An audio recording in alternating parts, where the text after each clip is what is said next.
Thank you so much. Greetings, everyone. My name is Alexandra Climent, and I'm the founder of the not-for-profit Endangered Rainforest Rescue. I want to thank you all for being with me here today, and also I want to thank the Changemaker20 Summit for not only selecting me as a United States country leader for this summit, but also allowing me to speak to you all today and give you a little bit of insight about what I do at Endangered Rainforest Rescue and a bit about my story and how I became an activist and a conservationist. So Endangered Rainforest Rescue was founded in 2022, and it was founded to directly aid in the reforestation of tropical endangered tree species located in the Darien Gap of Panama. So for the past 7 years, I've personally been leading several expeditions deep into the Darien region to collect seeds of native hardwood trees for their reforestation and restoration. Through the communal aid of several indigenous communities and determined individuals, we have successfully reforested thousands of endangered tree species. So I'd like to begin with talking a little bit about why we work in the Darien Gap. And most people have never heard of the Darien before. And if they have, they probably know it as the most dangerous jungle in the world.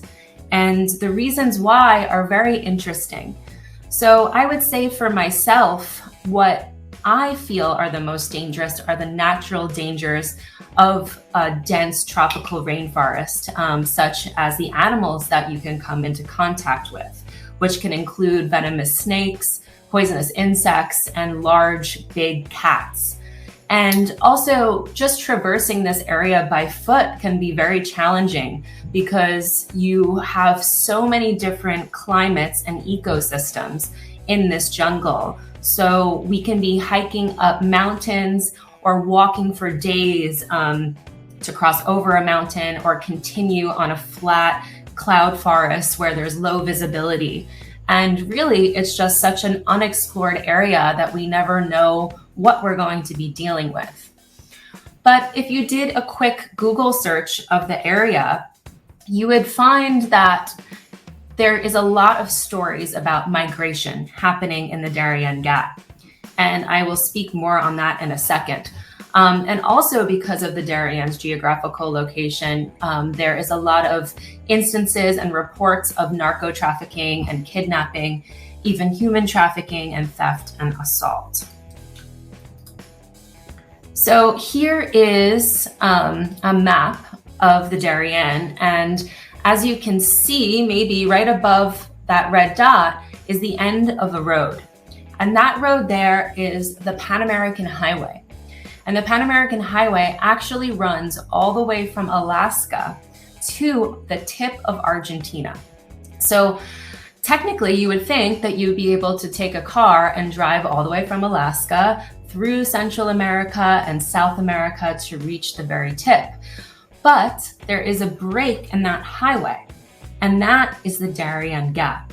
And that area is a dense, thick, undiscovered rainforest. So migrants, and why there's so many stories of them crossing the gap, is because they can't just take a car through this area. They actually have to cross the jungle by foot. And that could be very, very dangerous.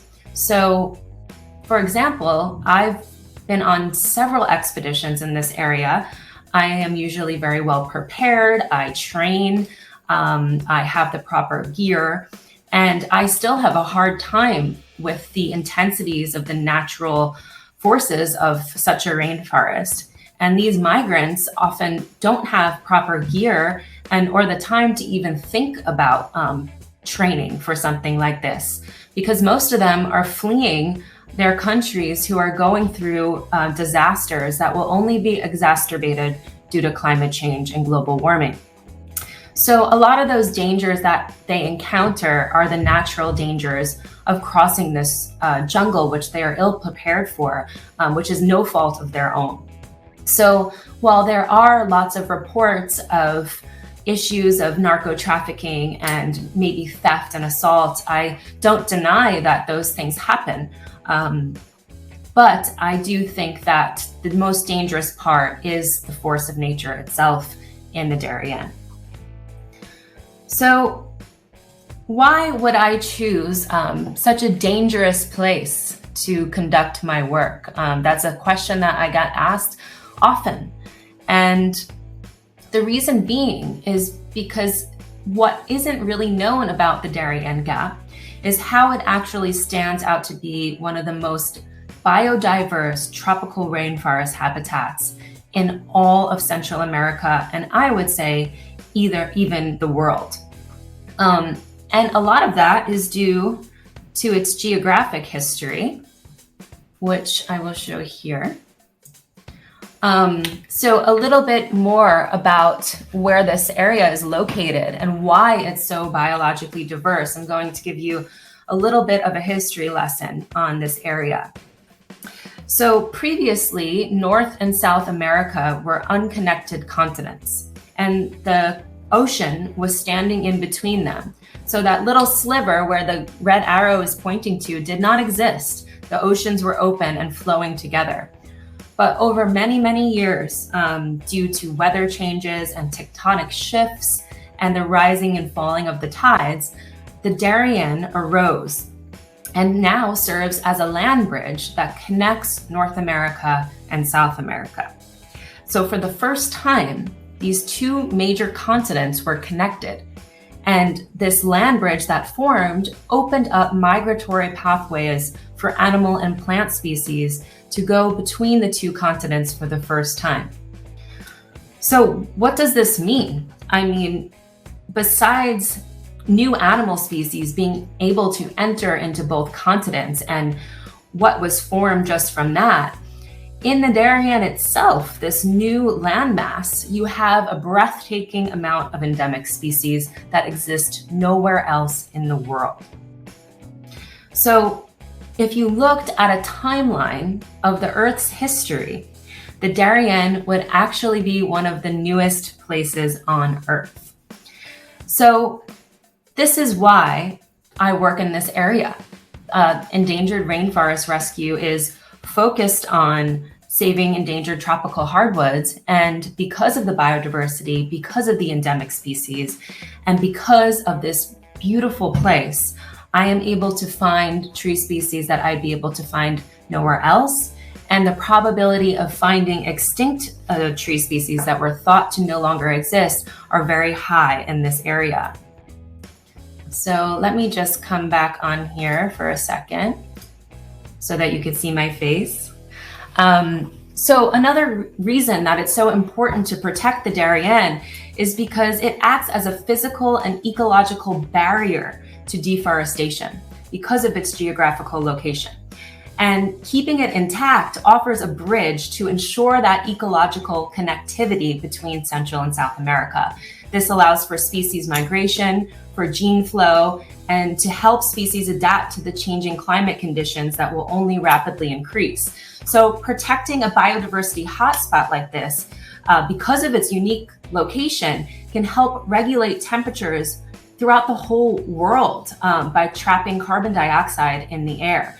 And if a place like this were to be destroyed, that would cause a major disruption in the Earth's water regulation and cause an increase in global warming. So many reasons why we focus this project in this particular area. So this is a photo here just to give you a little bit of a visual on that biodiversity that's happening in this area. And it's just such a magical place, such a dense rainforest with such beautiful species. So who am I and why did I start Endangered Rainforest Rescue? I would love to give you all a little bit of a background on my story here. So my story into conservation and activism isn't really the typical one, and that's really why I like to share it with people. So I started out when I was in college. I was in school in New York City and working for a construction company as their secretary, doing their accounting work and kind of the boring office tasks that were very mundane. But this specific company did marine work, and within their contracts to build bridges and docks and piers across the tri-state area, there was one type of wood in all of their contracts. Come back here. So there was one type of wood in all of their contracts that they wanted to build these bridges and docks and piers with. And I became fascinated with this because there were really no companies besides two selling them in the United States. So as a young student, I decided that this looked like a great business opportunity, and perhaps I could find this wood and sell it to the construction company and make a great business. So I found myself down in South America, down in the rainforest for the first time with this idea. But what happened was I saw the rainforest for the first time and I became enchanted by it. And I thought to myself, how could I possibly be part of destroying a place like this? I don't want to cut down any of these trees because to me, that takes away any beauty of this material. But I also really became attached to how beautiful this material was, this wood that I was supposed to be buying for this company in the United States. And I wanted to show it to the world somehow. And I noticed that when I was in the rainforest, there were a lot of fallen trees everywhere, and a lot of them were blocking pathways and rivers that indigenous people were using to trade and to fish. So speaking with the indigenous communities, I came up with the idea of dedicating my time to trying to gather those fallen trees and bring them eventually back to New York. So this took many years, and every time I could, I would go down to South America and work with the indigenous people to collect these fallen trees. And after much time had passed and I finally got them back to New York, I taught myself how to become a woodworker, making fine furniture and sculptural art from some of the most dense, beautiful, and rare wood in the entire world. So I'm going to go back to my presentation and show you some photos of pieces that I've made. And one of them is actually behind me here. And this was very difficult to do, to teach myself how to work with this wood. But maybe seeing these photos, you can understand how I fell in love with this material so much. Let me make sure I'm sharing my screen. So here is a sheet music stand that I made for a client that I carved out of a shell. And this took me almost a year to carve these lines because of how dense the wood is. And it's photographed in kind of a rainforest setting to kind of give that feeling of what I felt and why I felt it was so important to share this work. Here is the wave table that I made. Again, something like this takes a very long time to make because cutting this wood is so difficult. It pretty much breaks every single blade that you use. And many people wouldn't even let me use their machines when I first started working with this because of how dense it was. And this is the annual platter, which I think is always a great piece to show because it shows the age of this tree, which was something that really brought me into the idea of falling so in love with these tropical tree species, because you can see how long this tree lived and so many years in the rainforest. And it's just a fantastic way to a testament to the rainforest to look at those age lines and see what this tree has been through. Oh yes, and then this is a close-up of the sheet music stand so you can see some of those lines and the brass that I inserted into the piece. So why focus on tropical tree species? So to continue that story, after I arrived back in New York and I taught myself how to work with this material, I would see that every time I went down to the rainforest, it was disappearing rapidly. And I think it was a natural reaction as someone who had become so intimate with this wood, this rainforest, to be concerned about that.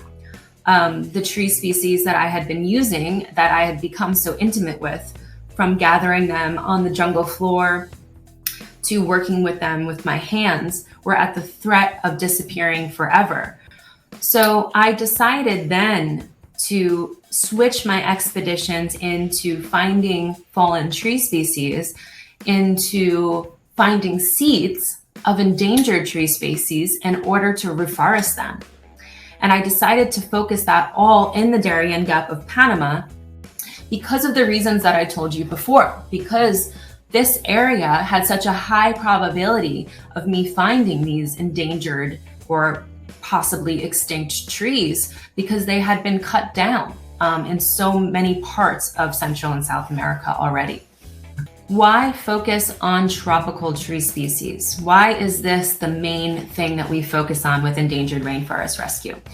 Well, I would say that I have personally seen, and I'm sure you have as well, many efforts to protect animal species. It's very easy to sympathize with them, and we can feel that connection to animals because they're a part of their mammals, they're a part of us.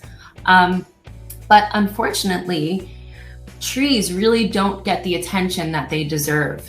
And losing just one native tree species, especially in a tropical rainforest setting, can be devastating to the whole entire ecosystem. So if you lose just one tree species, maybe between 30 and 50 in the tropical rainforest, 30 to 50 other animal species or organisms that rely on that specific tree are threatened of going extinct or becoming endangered. So it's a ripple effect. You lose one tree species and you lose the animals. So it's really important to start out with the native tree species so that we can protect the habitats of the animals that are losing their homes. So it is said that there's over 15,000 tree species that are globally threatened, and that's more than double the amount of the threatened birds, mammal and reptile and amphibian species put together. And this number is probably drastically off because there's so many tree species that we don't even understand that are threatened. So trees in tropical rainforests especially are home to 80% of the world's animal population. So I think protecting them and starting with them is the platform for any conservation effort that is really trying to look at the whole picture and not just trying to fix one small problem within the whole ecosystem. Also, something that I think is very important to highlight about endangered rainforest rescue as a non-for-profit is that the number one thing we are trying to do, even outside of the restoration of tropical tree species, is to preserve the primary forests that already exist in the area. If we are not looking to preserve the primary forest, then our efforts to create new functioning forests is completely redundant. So protecting the primary forest is the defense in preserving the entire ecosystem. And primary forests are where we can find the seeds of the endangered and vulnerable tree species that we are looking for. So my whole mission becomes completely irrelevant if I cannot find the seeds of these endangered tree species that I'm looking for. So of course we need to protect the primary forest. And these forests also hold 70% more carbon than new forests because of the old growth trees that are inside of them. So even though we are working so hard to create new biodiverse forests at Endangered Rainforest Rescue, we will not be competing with the primary forest for years as far as carbon sequestration. So I would say if protecting the primary forest is not at the forefront of a conservation project, then you should be questioning the intentions of that conservation project. And also another thing to note when it comes to primary forest is the importance of the protecting it because of the indigenous people who have lived inside of them for centuries. So if this forest is lost, we will lose these cultures. And it is said that millions and millions of acres of primary forests have been lost, and they're lost every single year. And if you have 50 million trees that are gone, you're losing 2.5 million tons of CO2 that was stored in those trees. So I would love to take you guys on a little bit of what an expedition looks like. And they're usually all very different.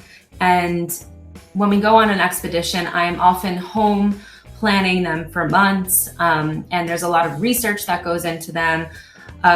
Figuring out what trees are endangered is also very interesting, even though I do a ton of work at home, because these areas are so unexplored. There is not a lot of data, and I am relying heavily on the IUCN Red List, which is very helpful, and also the Smithsonian and the Yale Institute. But at the end of the day, because the Darien is so unexplored, there is not a lot of information about these tree species that are endangered. And I believe personally that a lot of them are not even documented, that have gone extinct and are endangered currently.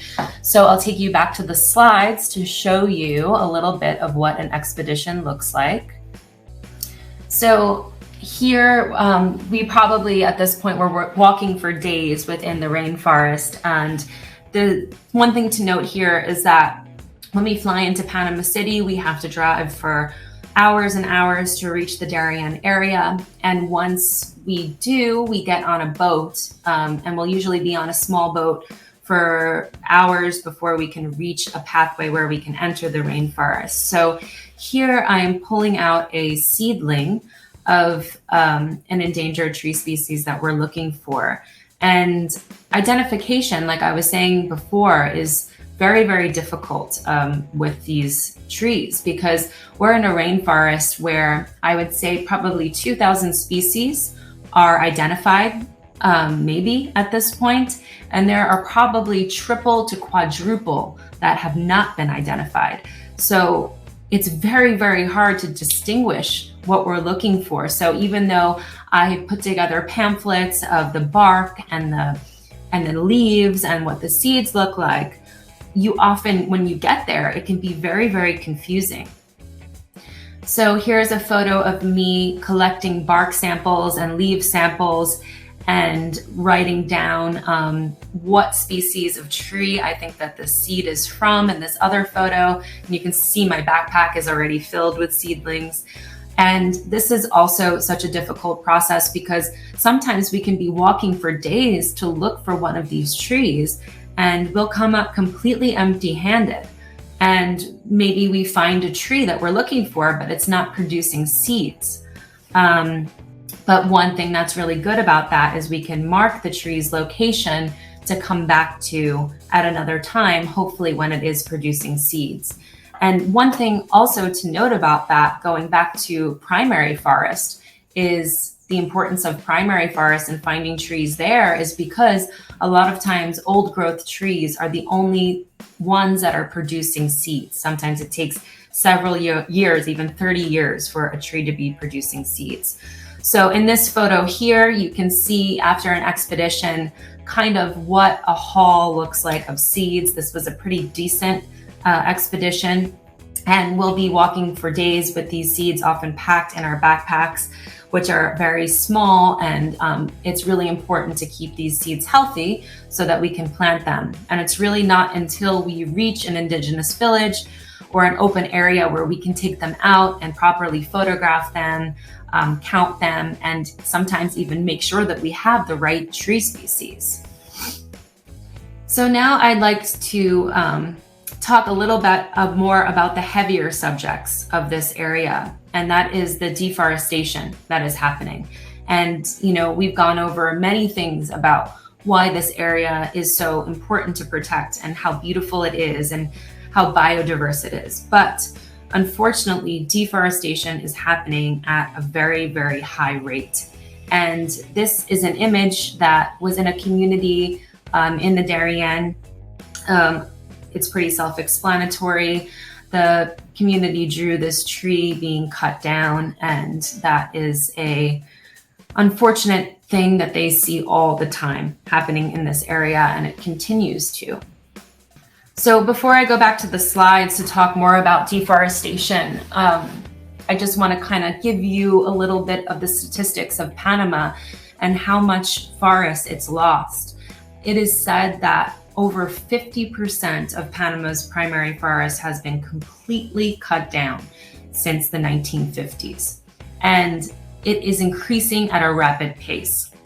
So as land in the western part of Panama has been depleted, farmers and agriculture frontiers have been moving very quickly to the Darien, which is in the southwestern part of Panama, to use that land to be able to plant monocrop culture plantations and graze cows, expand mining operations, because so much of the land has been depleted in the western part of Panama where they can't even grow crops anymore and they can't graze cows. So that land will just be left and it'll be deforested. And so much of Panama right now is even going through a drought where there is no rain. And the farmers in the western part are seeing weather patterns that are completely destroying their crops. So it's increasing global warming, it's increasing those storms that are not happening, and they're moving even quicker into the Darien. So I say this all with urgency because we need to protect this area now. So going back to the presentation, I will show you a little video of what you'll see when you leave Panama City and you go towards the Darien. And what used to be large swaths of primary forests is now monocrop culture plantations, and they're mostly teak. And what is so devastating about teak is that it's a non-native tree species, okay? So it is not supposed to be grown in Panama, but you'll see it everywhere. And it's from Asia, and the reason it's grown is because it's a very commercially popular product that will eventually be cut down and sold. And it's highly desirable because it grows quickly and it has a straight grain. So I'm going to show you a little video just to give you an idea. So this will be going, and this is only from the side of the road. You can see this, so I can't even imagine how far this goes if you were to throw a drone up in the air, which is something that we'll be doing on our next expedition. So it just keeps going and going and going, and you can see there is only teak. There is nothing else being planted in between them. It's just teak and teak and teak. This is devastating for the biodiversity of the area. Teak will completely destroy the soil. It will interrupt the water irrigation systems, and it will cause the biodiversity to completely disappear from the area. So any species that were there before are gone. And ironically enough, sometimes, if not half the time, I would say, these plantations cut down existing forest to plant these trees. And sometimes they will actually get carbon credits, even though they are destroying a functional or primary forest to plant them. So this is something that I'm very passionate about addressing, and gets me very angry when I talk about it. But I also want to pull up this map for you to give you a better idea of the deforestation in Panama as a whole, outside of just these plantations. So let me share my screen again with you. Sorry for all the back and forth, but this is the best way. If I play you this video, this is the pink is showing you the deforestation, and this is the Darien National Park here. So all of this area here is where I work. And if we play this, this is showing you 2022, and this will go back to 2021 when I start the video. So you can see all that pink encroaching, encroaching, and encroaching, especially in this area over here, which is an area I work, and the area over here. And that is because of the road that is being built and expanding further. I'll play it for you one more time. I know it's hard to see. So you can imagine, these are large, large swaths of land. So another video that I'm going to show you here is on an expedition. We can be walking for days and days into the middle of the rainforest and still come across a clearing of land. So here am I with a member of my team, kind of asking him questions. He's a local in Darien. Why, if we've been walking for days and we're in the middle of nowhere, then why are we seeing a clearing like this? And The answer is because there are so many illegal mining operations and logging operations and agriculture operations that are happening in the middle of the forest. And people will bring in machinery and cut everything down, even if they're just going to use it for a year, because they need that land so badly to plant crops or graze cattle. And the illegal logging is a big part of it as well. And this is also something that we're trying to address. I would say, on a whole, illegal logging isn't the biggest form of deforestation at all, but it's still something that's threatening primary forest. So at Endangered Rainforest Rescue, an initiative that we have for our future goals is to try to work with Indigenous communities who are often dealt a tough hand, and they sit right below that poverty line. So if companies and corporations come in and they're tempting them with payment for old growth trees, it can be very hard not to take it. But what they are getting and what they are being paid for these trees or even that land is nothing. They could be paid $15 or $30 for a huge piece of land and a huge tree that we will never get back. So what we're trying to do through the nonprofit is set up protections for that land and a stipend to the Indigenous people to give them the necessary monies that they need and be able to say no to these big corporations and companies who will heavily exploit them and keep them and prevent them from destroying the forest. And that's not their fault. These are the situations that we have put them in as a society to make these really tough decisions. So at Endangered Rainforest Rescue, we really want to be able to help them and take that back. So let me go back to my presentation here.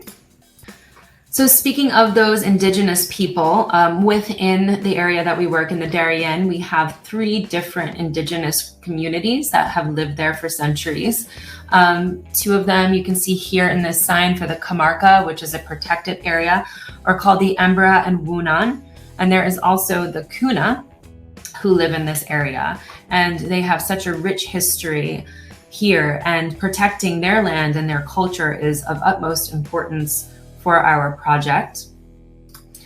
And it's really important to include the Indigenous people in this, because this is why we're doing this, is to protect their land. And also, from my standpoint of researching tropical endangered tree species, they are my main resource. I could not do any of this work without them. So I always put them at the forefront of any initiative that I have. So just some important things to note here that I always tell people: that we live in a global economy that has demanded the constant extraction of our Earth's resources to satiate our desire for consumption. We often put profit over people, and we exploit resources in dense areas and its people, and we put an emphasis on our individual actions towards the environment.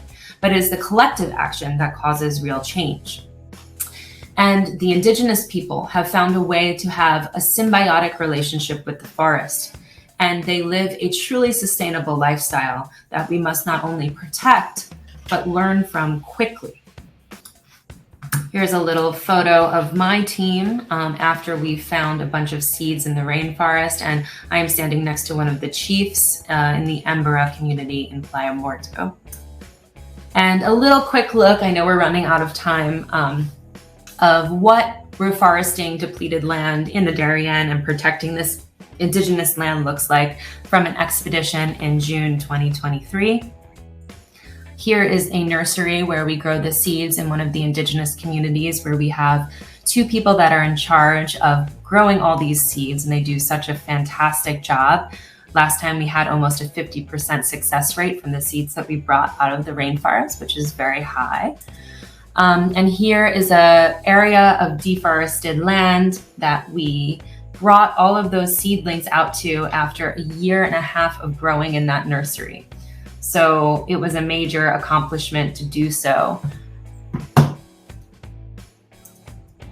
And here is some of the local community team members that came out and helped us. And it's always so beautiful to see how the kids are so interested in this work. And educating them, of course, is a part of what Endangered Rainforest Rescue needs to do if we have any real interest in protecting these forests for the next generation. This is me here just marking a new little plant that we planted, and we will probably go and check on these in about 6 months. And this is me again with the chief planting seeds, and again just reiterating how the knowledge of my team on the ground there and the indigenous culture is everything to this mission. Thank you all so much for tuning in with me today, and I wish I had more time. I think on each of these topics I could talk for hours.